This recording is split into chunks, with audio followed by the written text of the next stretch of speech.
Eskerrik asko museoari, Jonander eta Martari, eta aurkezpenatik eskerrape bai Guillermori.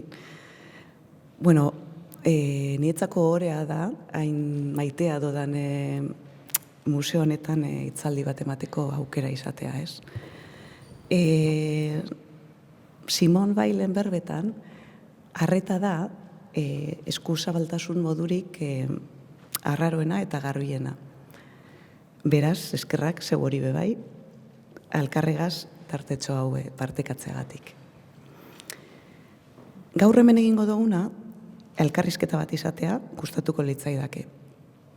Bista, joan den astean Patrizia Maiaioren hitzaldian esan bezala, oso lineala da. Soinuak aldiz, inguratzen gaitu. Elkarrizketa bat, esperientzia espazial baten asko antzekoagoa da. Formatua dela eta, orain nik egingo dut berba, hasikeran, baina gustatuko litzaidake ondoren, danon artean, esperientzia espazial hau eraikitzea elkarrizketaren bidez.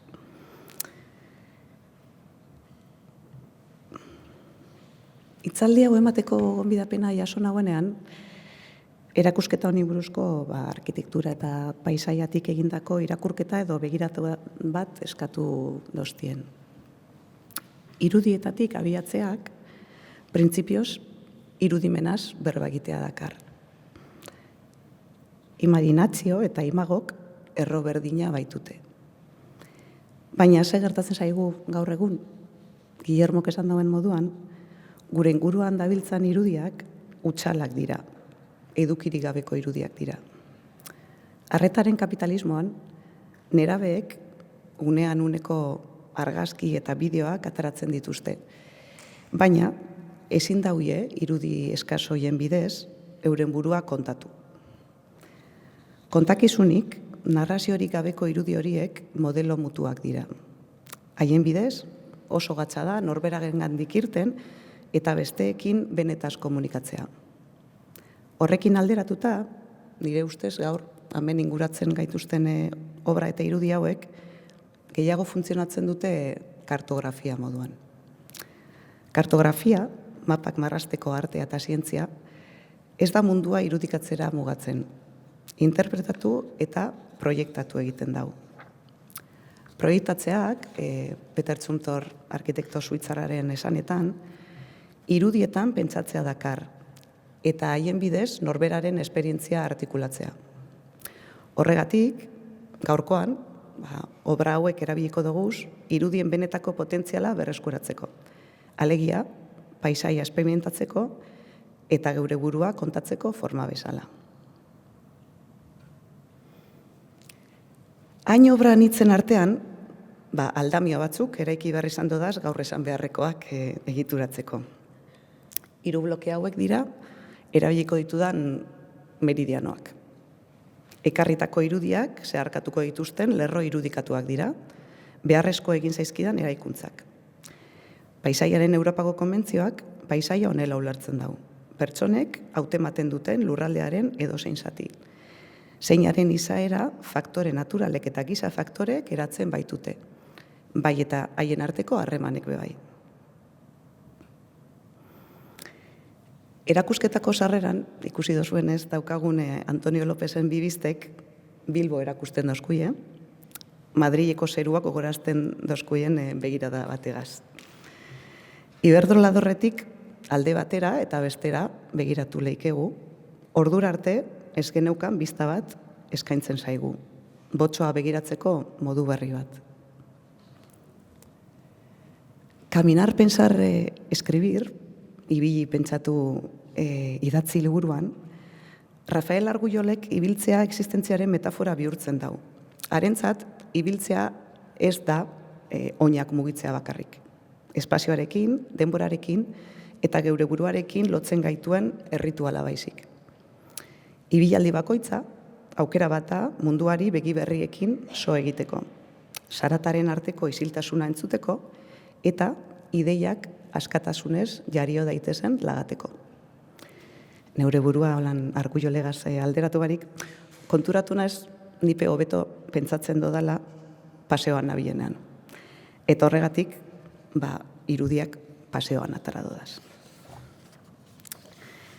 Lehen aipatu dugun ikusmenaren linealitate hori albo batera usteko eta obrakaz alkarrizketa bat sortu nahian, paseoan etorri iranigaz, deriba moduko batean. Umeelez begiratzen daue Antonio Lópezek. Prisa barik, margotu, prisa barik egiten dau, bukatu gabe daukagu artelana, fragmentazio barik. Enkargua jaso eta paseoa eman zuen, seguru, nondik eta nola margotu erabaki arte.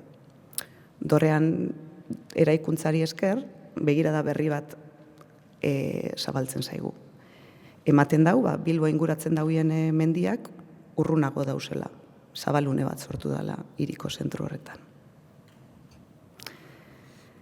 Lehen ontxe bertan esan dugu moduan, proiektatzea irudietan pentsatzea da. Geure burua itxuratzen joan direne irudiak, irudi berriak aurkitu eta proiektatzen laguntzen dozkuie. Arkitekturari buruz aditzen dugunaren sustraiak gure haurtzaroan eta gaztaroan bizi dira, gure biografia dira. Arkitektura berba ezagutu orduko danok bizi izan dugu aurretik. Arkitektura eta paisaiaren ulermenaren sustraiak gure lehen esperientzia arkitektonikotan dauz, gure gela, gure etxea, gure kalea, gure herria, gure hiria, gure paisaia. Horrek danak aldez aurretik esperimentatu eta gero ezagutzen duguzan beste batzukaz alderatzen duguz. Ikusiko zenuten obra hau.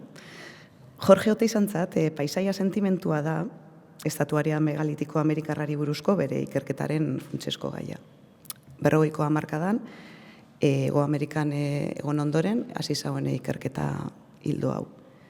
Eta kuoskoetan demen artistak dino. Txikitan, Orion, non jaio nintzen, aitonak ondartzara eramaten gintuen paseoan. Nik sekulako erakarpena sentitzen nuen, barrualdean zeuden, zulo handi batzuen gandik. Haietako batean eskutatu egin nintzen etzan da, nire gainean zegoen zeruko espazio handi hutsari begira. Inguruan neukan guztia desagertzen zen bitartean. Oso babestua sentitzen nintzen. Eta apur bat aurrerago jarraitzen dau testuak.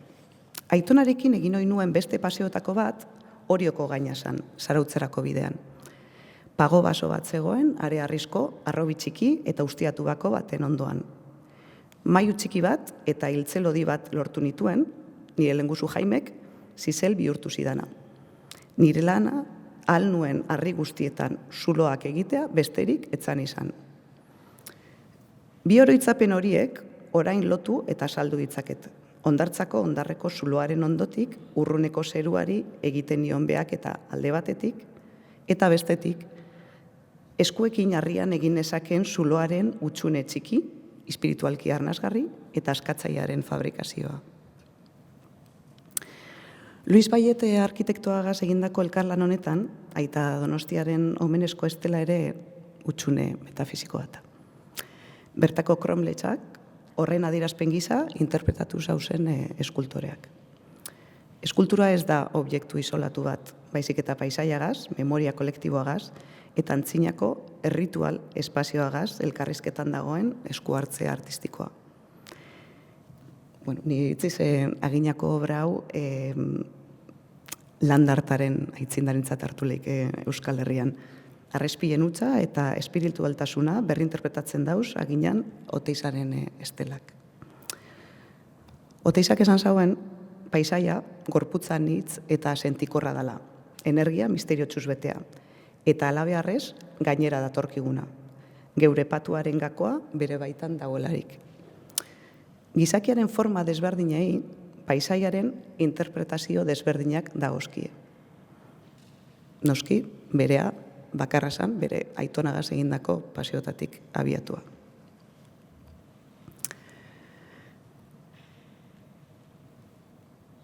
Elena Zinsen obra hau, behar bat ikusiko zenuten bebai, hor bertan sarreran dau. Espazioaren kontzeptu matematikako garaikidari buruz hausnartzen zauen Elena Zinsek. Edozein gauza multzok eta gauza horien arteko harreman sare bat osatutako bikote gisa. Asinsek zioen, eskulturaren eta arkitekturaren arteko divergentzia ez dagoela bere prestakuntzan, baizik eta bere funtzioan edo helburuan. Bere hautan, objektu batek gizakiarentzako bizileku izan nahi dauenean, bere intimitate, soziabilitate eta aktibazioaren hartzaile, nik arkitektura ditzen diot. Canons serie hau, 80. hamarkadan hasi zauen Asinsek. Lehenik tinta txinatarra erabili zauen paper gainean, gero inprimaketa digitalak egin zituen. Eta ondoren, 3 dimentsiotara salto egin zauen. Zarautzeko malekoian dauen formek, Canons 22 osatzen daude. Horbe bai, figuraren goiko aldea, karratu bata, zatiak kentzen zaizkio, baina, kasu hartan, pieza artean, ibili, utxunetan sartu, eta gainean eseri be egin gaitezke. Eta nondik eraiki zauzen Elena Asinsek forma hauek. Zarautzeko obra egin baino urtebete lehenagotik, Asins Aspirotz, Nafarroako herri txikian erroldaturik zegoen. Artista madrildarrak antopatu zauen lanerako behar zuen isolamendua. Aspirotzeko bere etxeari buruz zera esan zuen, hor argazkian ateratzen dena da. Espazio eta denbora ez dira bereizten. Espazioa sortzen duzunean, ibilbide denbora bat sortzen duzu. Edozein arkitektura, txikia izan da ere, leku bat beti denbora bata. Nire etxea adibidez, nire lana da. Nik egin dut, oso etxe berezia da. Hemen ez da ikusten, baina dana da zuri baltzean, aterik ez dago. Nire obra bata, bertan sartu eta bildu egiten zaitu. Asinsen esanetan, 3 dimentsioko espaziora jauzi egin zauen, arkitektura, hirigintza eta naturariko zuen interesagatik. Espazio errealean esku hartu nahi zauelako. Nik ikusten dudanaren arabera, 2 dimentsiotatik 3 dimentsiotara egin zauen salto egite hori, aspirotzetik egiteari esker egin zuen, zati handi batean behintzat. Kanon serie horretan, espazio errealean lan egin ahal izateak, albidetu zuen gero bizitzaren bukaeren egin zauen menires moduko 3 dimentsiotako beste serie batean lan egitea. Oin ondino Donostin dago oso erakusketa on bat, Elena Asinsena, kutxa espazioko kubaretoan, eta han bideo bat dago, non esaten dauen aspirotzen egoteak eta egunero aralarko maioak ikusteak, hau da, nondik egiteak, zeresan handia dauka prozesu honetan.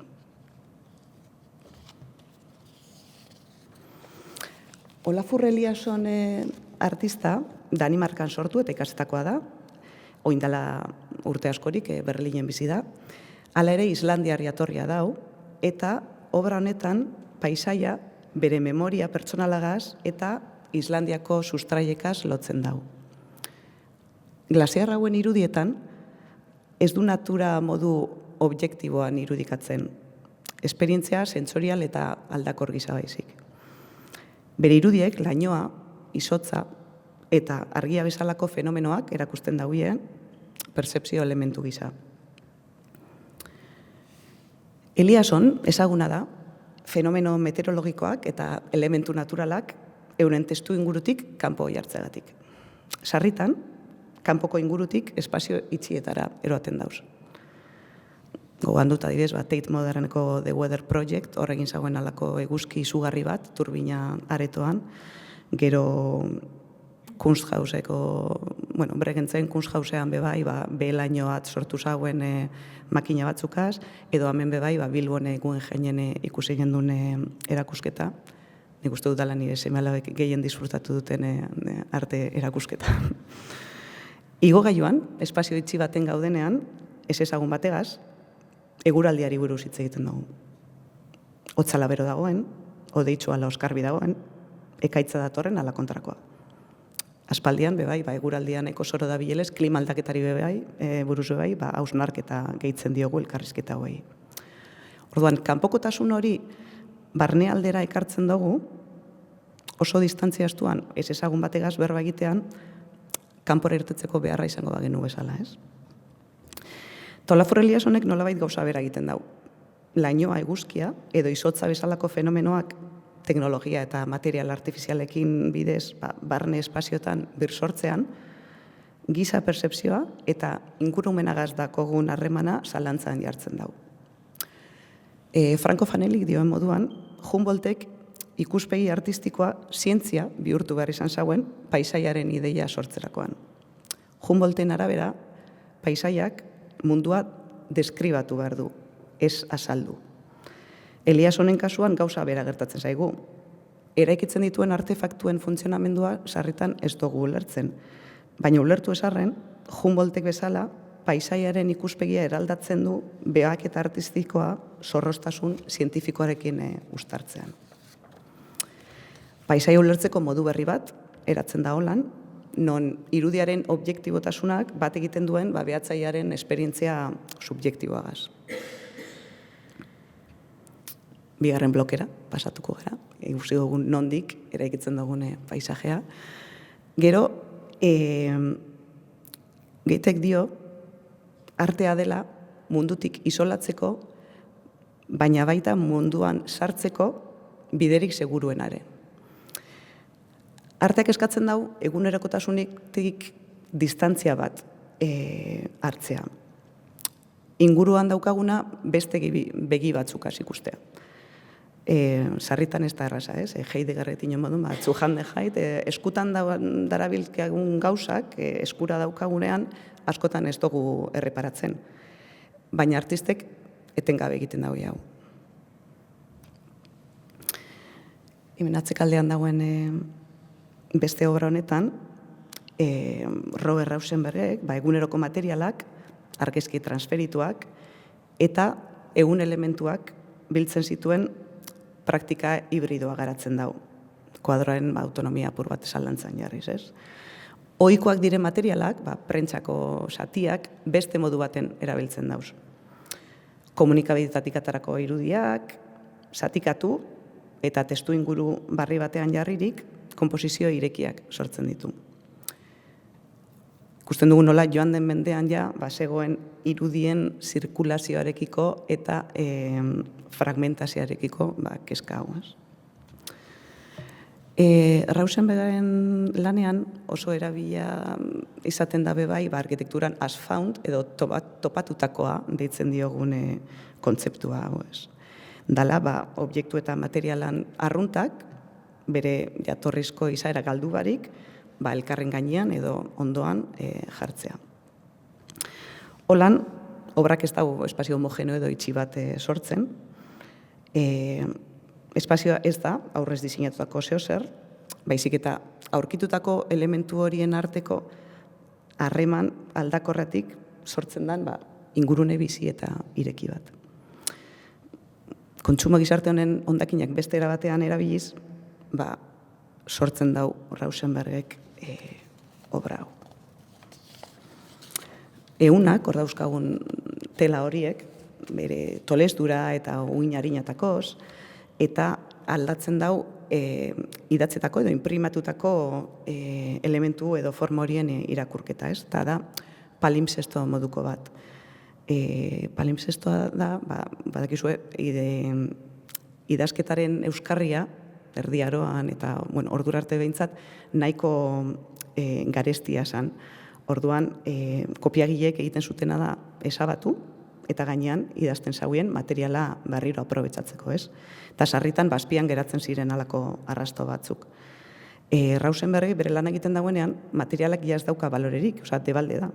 Baina, berak balioan jartzen dau eta egiten dau ensamblaje moduko hau, ez? Eta gainera izen bat jartzen dio. Obra honen izena da Hoarfrost, dala lantzurdea edo ihintza. Ikusten dugu hau eta dinagu goizeko ihintza da. Izendapenaren garrantziak bebai asko adierazten dago, ez? Zerbait izena jartzeak garrantzia ematen dio nolabait. Badakigulako bebai kartografiatzea ez dela marrak egitea baino ez, baizik eta zer dagoen eta nola esan daiteken erabakitzea bebai. Izendatzea nolabait mundu bat ekoiztea da. Hor dauzkazu jok niren beste bi obra horiek. David Hockney, ezaguna da, Kalifornian egindako pintura koloretsu eta bere teknika berritzaileengatik, ez? Hala nola kolas fotografikoak eta perspektiba zatikatuen erabileragatik. Baina 2005 eta 2013 artean, gero eta bolada luzeagoak egin zauzen bere arreba bizi izan herrixka baten, Bridlingtonen, Inglaterrako kostaldean. Han, urteko une ezberdinetan gauza bera marraztu eta margotu zuen behin eta berriz. Hasiera batean, iPhoneagaz egin zituen saiakera hauek, eta laster pasatu zen iPadera, ez. Bere marrasteko metodoak teknikaren abangoardian dauz, oso primarioa da, ez. Egiten dau, ikusten dozue, marrak eta puntutxoak eta mantzen bidez. Egunero gure aurrean dagoena, ez dago beti berdin.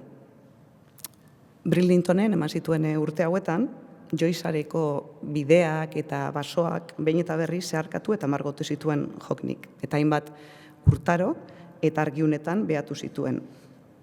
Behin eta berriz leku beretara itzultzean, egunerokotasunetik urrundu egiten da, nolabait, eta balio estetikoa emoten dioz. Hockneyrentzat, arretaz begiratzeak arrunta dena eraldatu egiten du nolabait. Bere lanek erakusten dute, percepzioa ez dela sozer finkoa, baizik eta denbora, memoria eta etengabko aldaketaz egindako esperientzia bat.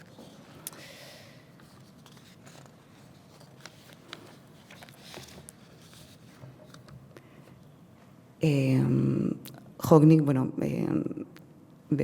Guggenheim izan erakusketaren ondoan, halako liburu potolo bat hau, eta hor kontatzen dago nola berak eskolan txikitatik atenditu beharrean egiten zaguna da, irakasleak hor leio ondoan zeuzkan kaktus txiki batzuk marraztu, behin eta berriz ez. Eta esan lehikigu, egin dagoena arrezkeroztik hori dela ez, behin eta berriz marraztu, inguruan daukazen paisaia zabala, kura, natura, giza gorputzak.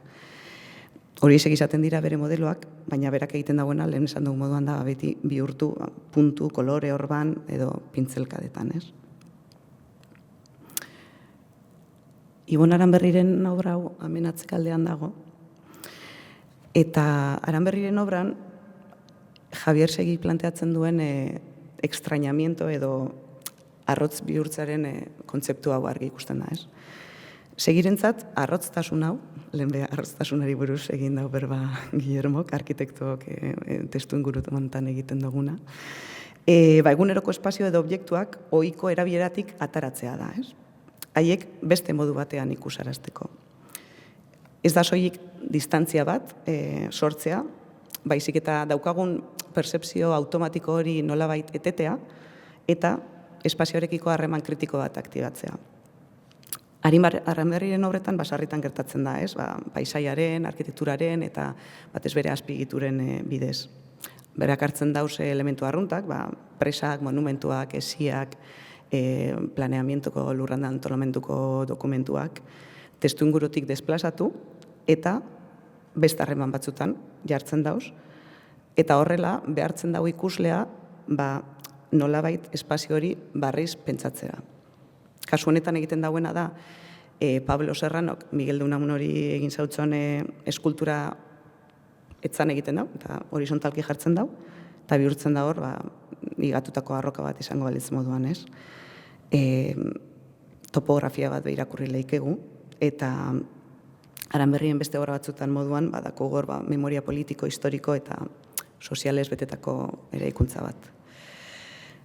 Donostira noanean hartzen dudan autobusean, normalean itzi ardeba pare horretan, lo ez baldin banago, beti akordatzen naiz Ibon Aranberriren gaztetako obra bategaz. Obra hau da, argazki sorta bata, sekuentzia bat, lanzeruaren kontra ebakita dauzen pinu batzuen profila ikusten da, eta autobidea zerketzen dauen autobus batetik ataratako argazki sorta bata. Seria deitzen da Nature Reduced to Cultivation, apur bat asaltzen da zelan ustiatzen dugun natura, eta hor, pinua da motibo grafiko bat, baina, era berean, tokiko paisaia modu intentsiboan esarretako kanpoko espezie bat da, ez? Badakizue, zein arazo daukagun, batez bere, pinu eta eukaliptoekaz gure paisaian, eta segertatzen da, azkenean bihurtu dela gure paisaiaren elementu nahiko esanguratsu bat, bai, ez? Orduan, Aranberriren lanean, arroztasunak, espazioaren irakurketa kritikoa sortzen dago, ez?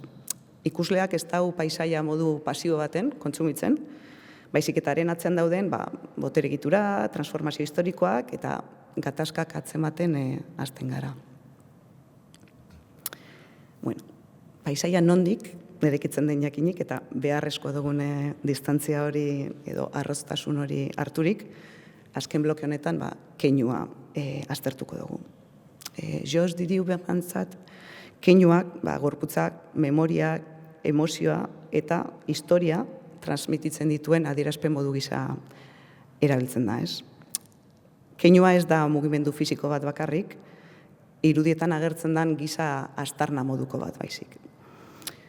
Keinu batek, sarritan, hitzek esaten ez dutena esan dezake, ez? Gainera keinu batzuek bizirauten dute eta hainbat garaitan agertzen dira behin eta berriro, eta holan erekitzen dute memoria visual eta afektibo bat. Perspektiba militarre honetan, hauetan, serie bata, arkitekto eta artistaren gorputza, tailerra, espazioa eta obra alkartzen dira. Navarro Baldebege arkitekto eta artistaren berbetan, estudioko lanak, artista inguratzen dauen interesdun objektu horiek, eta bere lurraldea deskribatzeko modu erraz bat bebat dira, ez? Hemen ikusten dugu, bera, zeintzu diren bere momentuan dauzkan, keskak edo zeintzu diren momentuan erabiltzen dituen material horiek, ez? Ready-made moduko bat sortzen dela dino berak. Navarro Baldebek da arkitektuan nire asko interesatzen daztena, eta orduan, batean ikusten dugu erakusketan dauzen beste obra batzuk, eta esaten dugu, zergatik interesatzen zait adibidez azken aldian Erlea Manerosen obra. Agertzen zaizkigulako bien arteko konexio batzuk, ez? Juan Navarro Baldebek egon zen, 70. hamarkadan MIT-ko Center for Advanced Visual Studiesean, eta hor landu zituen argi eta itzal pieza batzuk, eta argiak eraikitzen dago hor, espazioa, eta eraldatzen dago bai. Eta egin zituen argi eta itzal lan horietan, argi naturalak usten zauen, zuzenean, erregistro bat papel fotosensiblean, ez? Gorputzaren, irudiaren eta gelaren arteko erlazioa ikustaraztiz. Eta nola baitz, nik uste dut, Erlea Manerosek erabiltzen dauenean, egunkari paper hau eta jartzen dau basamortuko eguzkiaren pean eta itxaroten dauz hor egun batzuk. Eta eguzki izpien, izpi ultramore horiek azidoekaz horre papelagaz egoten diez elkarlanean, eta azkenean agertzen dira, iluntzen diran atal batzuk. Kasu honetan, artistak bere estudioan garatzen dituen eskuzko jardueren isla da obra hau, ez? Ikusten dugu zein dan bere eskuekin egiten dagoen edo jardura horren eragina. Orduan, irudimenezko eremu mentala inguruko espazio fisikoan proiektatzen dago. Bi kasuetan, bai Navarrorenan, bai Erlea Manerosenan, dira oso eraiketa txikiak, tolesdura bat, pintura apur bat botatzeak, bai, aztarna horiek erregistratzeak edo argiztapen aldatzeak edo keinu txiki horiek espazioa guztiz transformatzen dabe. Bagoaz ja azkenengo blokean mukatzen ari gara. Gerard Richterrek 5 egunetan zehar egin zauen lan honetan, keinua ez da kasu honetan bezalako ekintza zehatz eta argi baten adierazpena. Espazioan uzten dauen arrasto edo lauso moduko bat baizik. Gela itxi batean, kokatutako 6 irudi hauetan, gorputzak mugitu ahala, itzalak eta forma difuminatuak sortzen diez, ez? Eta horrek espazioa tentsionatzen dago eta ziurgabetasun bat sortzen dago bai. Eta keinuako lan, ez dago gorputza bakarrik adierazten, baizik eta espazio hori berori eraldatu eta antolatzen da nolabait. Mugimendua irudi bakar baten finkatu beharrean, sekuentzia osoan zehar edatzen da, eta ikusleak ezin dau ekintzearen esanai zehatza inoiz guztiz identifikatu. Honek lotura dako, lehen Didio Bemanek keinuari buruz esan dauen hausnarketa horregaz, ez? Berarentzat, keinua esan dugu, ez da komunikazio itxi bat, argia, baizik eta gorputzak espazioan usten duen astarna edo arrasto hau, indar bat, ez? Keinua, espazioan gertatzen den tentsio moduan, ulertzen du, presentzia eta desagerpenaren artean. Richterren lanean, gorputzak iluntasunean, fantasma moduko zer bihurtzen dira, eta keinuak espazioa zeharkatzen dauen energia moduan agertzen da. Horregatik bi kasu hauetan, irudia ez da gertakari baten errepresentazio hutsa, baizik eta gorputzaren mugimenduak espazioan uzten duen astarna ezegonkor bat.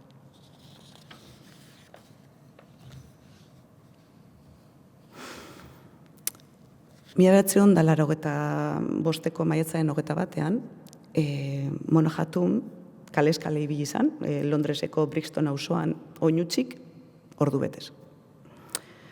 Dr. Martins botak orkatireta lotu zituen, eta bota hauek aukeratu zauzen, 80. hamarkadaren hasieran, bai polizia britaniarrek, bai skinheadek erabiltzen zituztelako. Alegia, garaiko arrasa liskarren protagonistek. Oinutsik zijoan, gutxiengo etnikoek ustez babestu beharko luketen erakunde publiko hoien aurrean bizi dauen kalte beratu zona nolabait agerian usteko. Zemapa batek komunikatzen digu, bai esaten duena, bai izkutatu edo izi erazten dauena bebai. Kartografia hegemonikoek urte askotan, izilune sistematikoak esarri dizkiete gorputzei, zaintzei, eta lurraldearekiko harreman ez estraktiboi bebai. Honen aurrean, Mona Hatunen lana kartografia moduan, edo barriro izena emateko praktika konstiente gisa irakurleike. Hirian gertatzen dena beti ez da erakusten, ez da ikusgarria. Nerbioiaren eskerraldean, desagertutako labegaraiak, zebra edifizio zuri baltzoriek ordezkatu dauiez.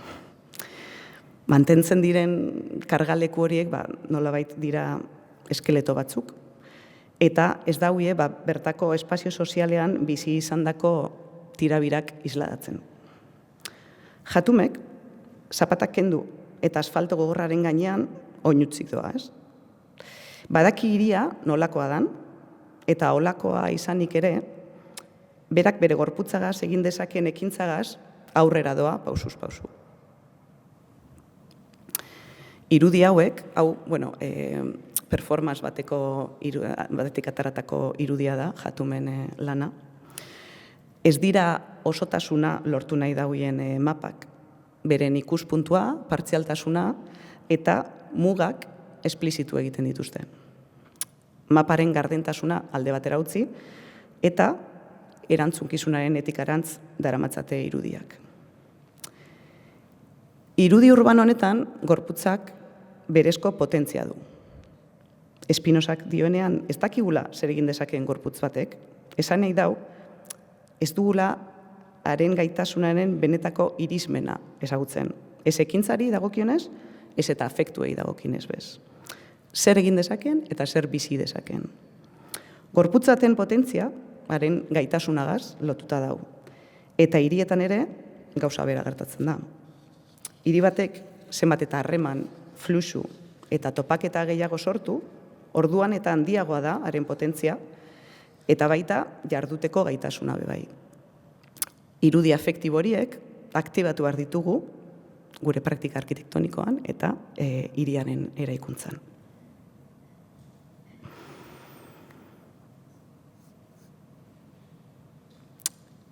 Paisaia irudi afektibo gisa pentsatzean, naturaren, praktika materialen eta esanai kulturaren arteko ensamblaje moduan ulertu leike. Eta gaur hemen egin dugun ariketa edozein obragaz egin leikegu. Ni gaur 9 obra ekarri dodaz, 3 bloke hauetan banandurik, hurbilagokoak edo azken aldian bizitatu ditudan erakusketetakoak, edo gehiago interesatu zaizkidanak dira. Horre libre utzi ninduten museoan. Baina nik uste dut, bihar edo etzi hitzaldi hau berau eman beharko banu, pues igual aukeraketa beste bat izango litzatekeaz. Eta bukatzeko, izan nintzen Tracy Eminen obra hau ekartzeko, ze esaten dana, irudi batek balio dauela 1000 berba baino gehiago, horren aurrean Elena Sinsek esaten dau berba batek balio dauela 1000 irudik baino gehiago. Baina, asteburuan Bermeon egon nahien, eta irudi hau aukeratu dut bukatzeko. Idilio en el Puerto obra honetan, Jose Maria Euzelaik, portua eraikitzerako orduan, ez dago aukeratu bez eraikinen alako irudi kostumbrista bat, hor ikusten dugu ronpiolasa, edo ikusten dugu hormigoizko plano bat, ikusten dugu zeru ertzea bukaeran, eta pertsonaiek, bikotonek daukan janskera ere, nahiko modernoa da ez. Gutariko bakoitzak, irakurketa propioa egin leike, erakusketa honetako paisaia bakoitzetik. Nondik, irudi hau, Bermeon atratakoa da, baina adibidez, nire kasuan, arkitektura ikasketak hasi nituenean, euskal referentzia moduan beti baserria itaten zan, arkitektura modelo moduan, eta nik beti nire buruari galdetzen nion, eta nire kasuan gehiago zegoen lotuta arkitektura azpigiturei, ez? Ronpiolasari adibidez. Itsasoarekin harreman duteko eta beragandik babesteko dagoen elementu honegaz. Eta nik uste dut, bebai, gerora egin dudazan adibidez lan profesionalak edo ikerketak bebai, nolabait hortik datozela, ez? Urrutiratzeari edo arrotztasunari dagokionez, Uzelaien paisaia honetan, badauz gauzak, atentzioa moten dozkuienak, ez? Gaua da, baina oso argi dago. Ikusten dugu bebai, goian dauzen laino horrek, nolabait egoaizeko lainoak dira, eta emoten dau, galerna etorriko dela. Beste modu baten, hor gertatzen diren fenomenoi begiratu edo erreparatu behar diegu apur bat beste modu batera, eta hori da egin dauena Uzelaik. Eta hor sortzen dau, horri eskeralako atmosfera nahiko surrealista bat. Eta keinuari buruz, alde bat itedakogu emakumea guri begira, ikuslearen aurrean presentzia aktibo bat dauka, eta gizon aldiz, itxasorantz begira dago, ez? Eta hau, bebai, norbaiti herrian entzun nion, itxasoan lan egiten dauen pertsonak, beti itxasoan dauzenean, herria daukate gogoan, eta herrian dauzenean, beti daukate itxasoa pentsamentuan.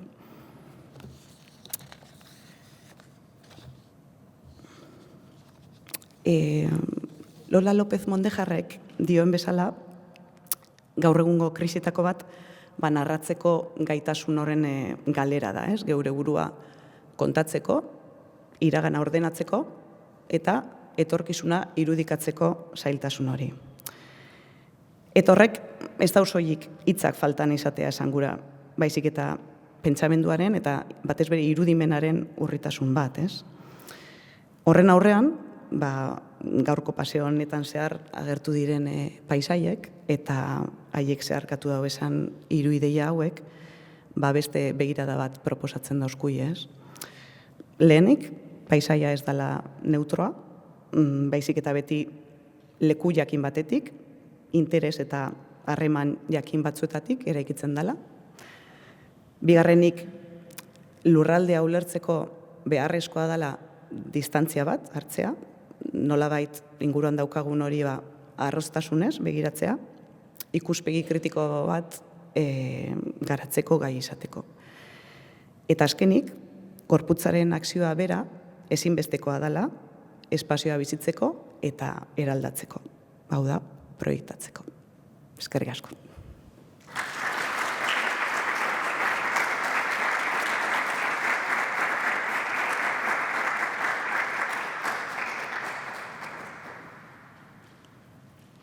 Bueno, norbaitek alderarik baleuko edo komentariorik, pues, aurrera. Esan dut elkarrizketarena, badakit ez dela erresa, hau oso lineala da. Baina, bueno, eskauzen ez be jende askorik.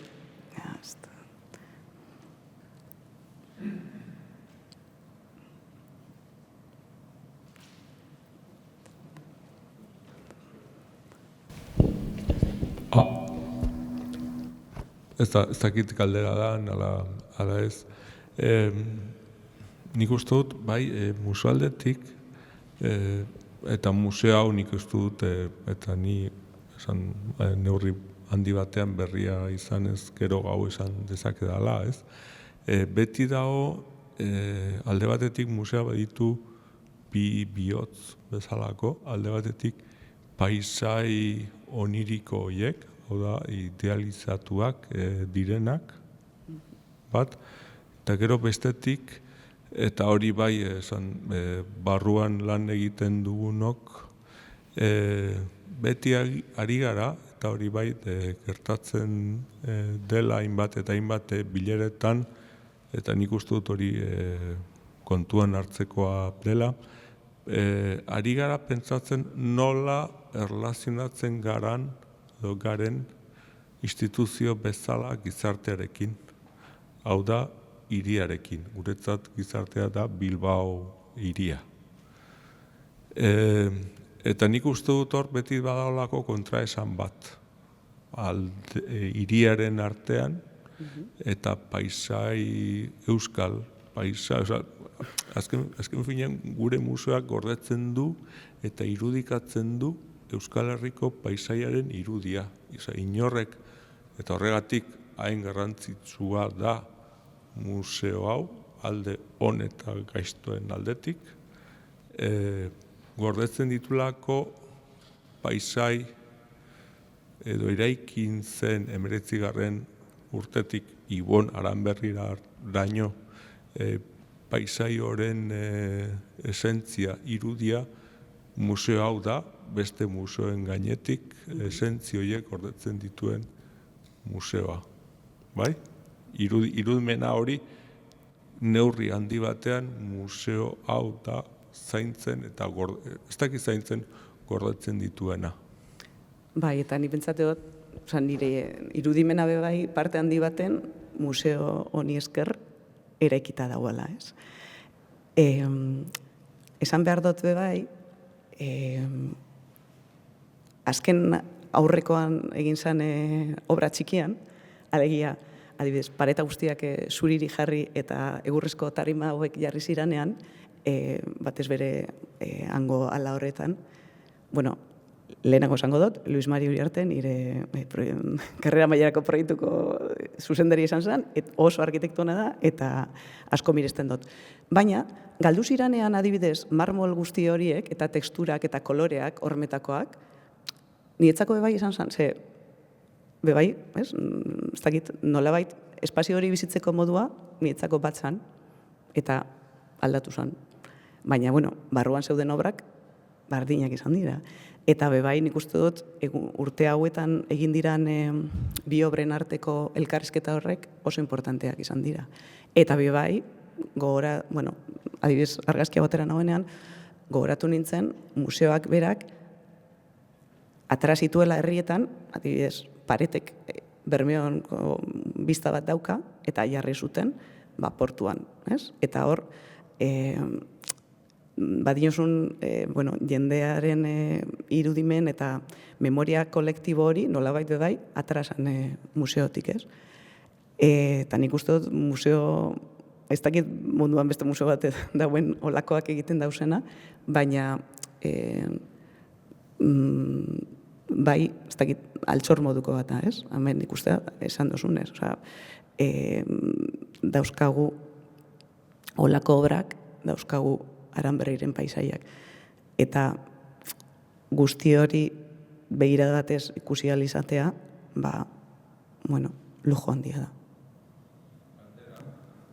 Azken galdera zen, hori arkitektoen artean edo arkitekturako eskolan, ez dakit zein neurrira arte hemen gordetzen ditugun irudi horiek zen olako pisua daukaten ikasleen gain edo ez dakit, ez naiz ezer aldarrikatzen ari, baizik eta jakin edo ez dakit zein neurrira arte arkitektura ikasten dutenak eta horiek irakasle barru, zen neurrira arte kontuan hartzen duten beraiek daukaten irudi horiek, kultura horiek neurri handi batean museo honek sortu dituenak, horiek aintzat benetan hartzen ote dituzten proiektatzen dutenean.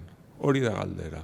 Ez dakit, galdera edo nire ez da bai da, seguru nago ez zarela gai izango horren inguruan erantzun bat emateko, baino benetan, eta bueno, arkitektoia dago hemen aretoan, eta irigitzen dugu galdera beste batzuei, baino arkitektura eta miresten ditugun hainbat eta hainbat arkitektoa, adibidez Siza edo Alvar Aalto, bereik egiten dute, eta arkitekto handiak dira, Moneo bertan ere, paisaiaren begirada kritiko bat dutelako. Bai. Eta alde batetik, eta begirada kritiko hori izateko, berdezu memoria bat. Memoria hori hemen gordetzen da. Eta memoria hori Euskal Herriko ikasleen gainean museo honetatik dator. Galdera hori da, noraino horren ezagutza edo kontzientzia daukaten? Nik lehen komentatu dugu moduan, orain ganera kulturako ardura hau daukat eskola barruan, eta asko kostatzen zait, asko galdetzen diet, zeintzu diren euren inkietudeak, ez? Zer bizitatzen duten, zer irakurtzen duten. Bungi badaki urtean adibidez, astero testutxo bat banandu diet, gero Paranifotik irden eta bateren bat lurrean ikusten dut jarraian. Orduan, Alvar Aaltoren aita kartografoa zen, ez? Eta berak naturaren irakurketa egiten zauena oso sentsiblea zen. Bebai, bere sorterria, deitzen zen Finlandiako edo iparraldeko Atenas, ez?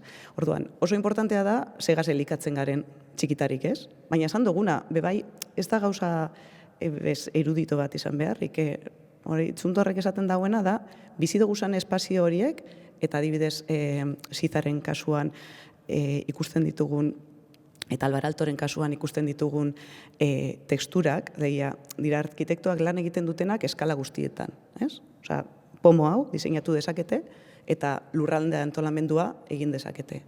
Eta daukaten sentsibilitatea eskala bakoitzean,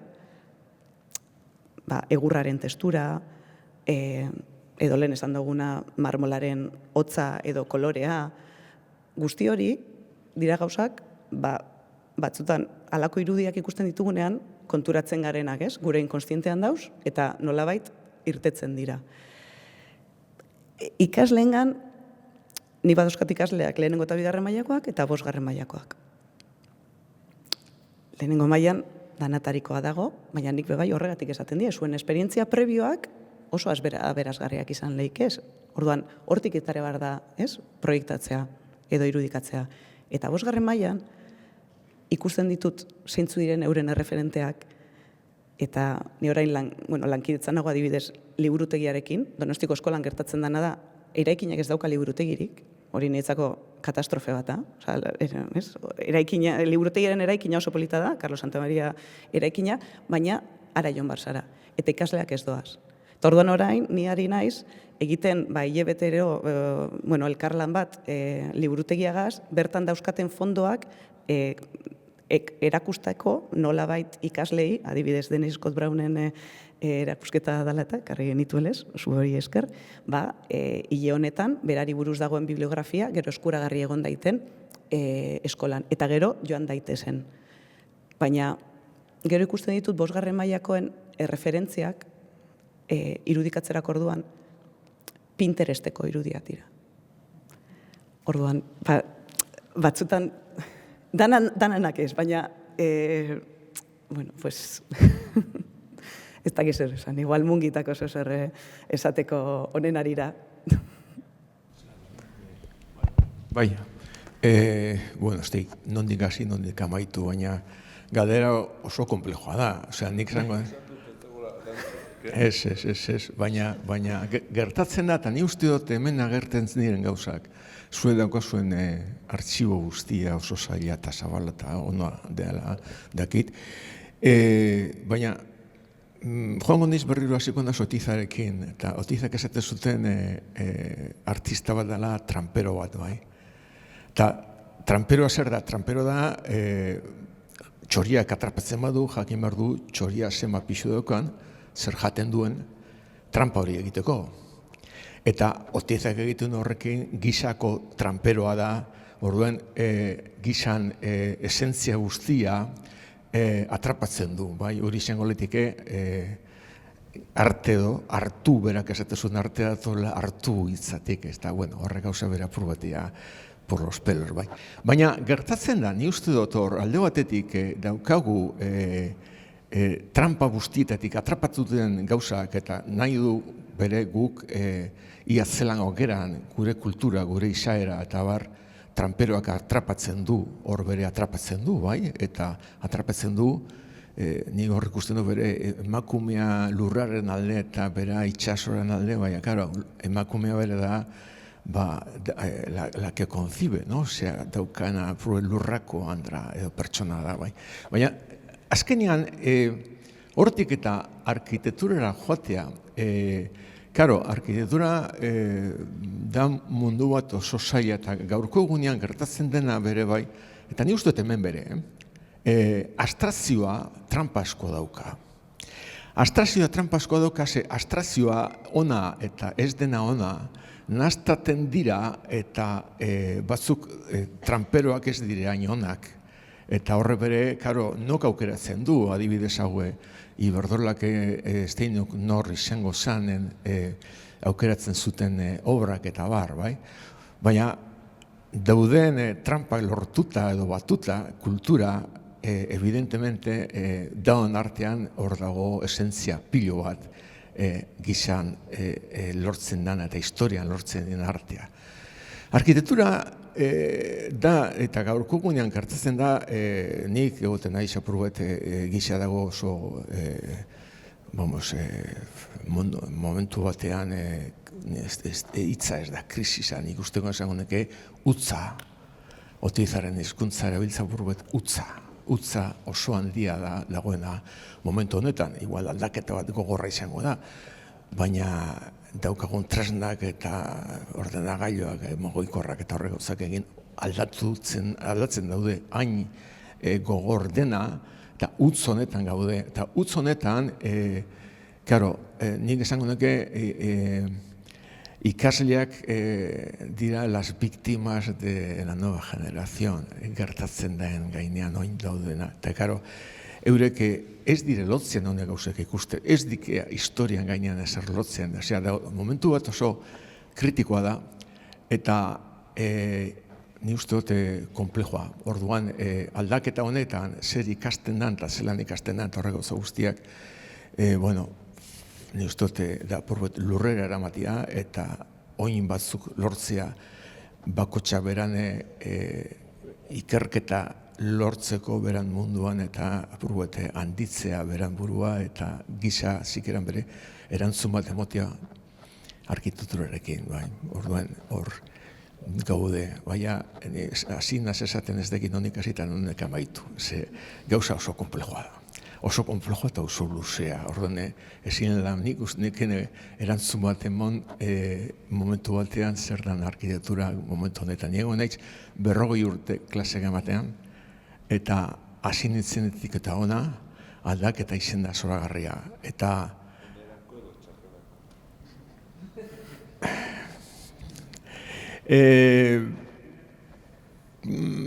gauzak ez dire onak edo txarrak, ni uste aldaketa da aldaketa bat, baina ez dakit zelan esan, osea, batzuk esaten du txarra, zela esaten duzu txarra, goiko egunean asko bere. Bueno, nik kursu hasten zanean galdetzen duen, nork irakurri du liburu bat? Bat. Bueno, galdera komplejo edozuk esaten duzu alde-biletan. Baina esango neke gaurko gazteak edo apurbetekian, claro, ni uste dut esango hitza da muy manipulaos. Gizak eramaten dute mundu batera, claro, oso komplejoa da. Oso enplejoa, baina nik ez dago ikerketan dirik ikaslearekin, irakasleak evidentemente, bueno, ikasleak, supuestamente, baina. Claro, gazteak etortzen direna, hasi horretan, ni uste dute aldaketan dia aukitzen dutela, osea, sartzen diren mundu batean, ikutzen dute mundu bat oso polita, bai, eta sartzen dira horretan. Ez da hit, baina, zuerantzun. Nik ez nuke bukatu nahi alako, ez dakit, pesimismo handi batekin. Uste da, Clausewitz eta teoria politika, teoria militarreko, idazle, bera militarra zen, eta egin zuen, bai gudarekiko estrategi liburu bat, eta azkenean esaten zuen, azkenean soldadu batek, momentu batean, bala batekin, historia guztia aldatu zezakela. Momentu leku eta momentu zehatzean baldin badago. Nik uste dut hori aipatuta Oteizak esaten zuela, eta hori badago aipu bat, Karo, ari gara Espainiko 50. urteetan, hori baizirela urte ilunak eta itzelak, eta esaten zuen itxaropena badago estudio isil batean non artista bakarti bat lanean dago eta hortik aterako da argia. Orduan, zer esan nahi dut, nik ere irakasle izan naiz, 25 urte, 40 baina izan ditut, aldaketak ikusi ditut, eta ni beti badakit itxaropena dagola, zeratik azken finean badago norbait isilean lanean, eta horrek pitzatuko du egoera, eta hortik sartuko dalako argia. Bai, hori beti gertatzen da. Batez ere orduan, ez dezagun nola iluntasunean bukatu baizik eta argiarekin, The Last Great Adventure is You. Hori, baina ziur nago, hainbat eta hainbat hemendik pasadiren ikasle artean, eta artista eta arkitektuen artean hori irakurtzen eta horren aurrean daudenean, baten bati bizitza aldatuko diola eta horrek aldatuko duela egoera. Onerako.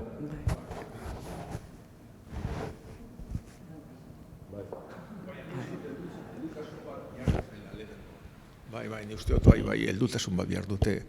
Guk egoten ginen, el marxismo, el leninismo, eta horrek liburuarekin egoten ginen, momentu aretan, existen ziren apur bat ulertzea, aldaketa mundukoak, politika, eta dena, bai, eta orain daude bestar era batean, a mejor o peor, dekia mucho más acomodo. Esan nahi dute, dana dekia nahi dutena, ez da orduan, ni uste dut aukera, dekian aukera pilo bat momentu honetan, eta bihar da heldutasun bat horrek atrapatzeko. Eta hori heldutasuna, ni uste dut ez dekiala. Zergaitik, bueno, batzut bai, baina... Heldutasuna Hamlet ez da gau batean irakurtzen, heldutasuna garapen luze bat da eta urteak behar dituzu, baina orduan hor eskolaren bete beharrak eta ekimenak, eta egunero, osari da. Eta orduan... Nik esango nuke erronka oso handia da, elekidot esango gazte kas bakarri gertatzen dana, heldutasun falta hori helduetan beba dau, esan gura dut Instagram eta TikTok egaz 50 urtetik aurrerako asko, denbora asko galtzen dau, eskrol asko egiten, eta hori heldu zaiela bere burmuina garatuta dauen momentu batean. Orduan, horren eragina askoz sakonagoa da burmuina eratzen daukan pertsona batean. Orduan, heldutasuna, badauz gazteak oso egora latzetan, igual ez materialki, baina bai afektiboki, igual materialki be bai, igual ez daukoie, osea, ezin dugu orokortu. Eta ni pentsatzen dut, bueno, pues badagoela itxaropena esan duzun modun, horregoteko zulotxo hortan non horre lanean.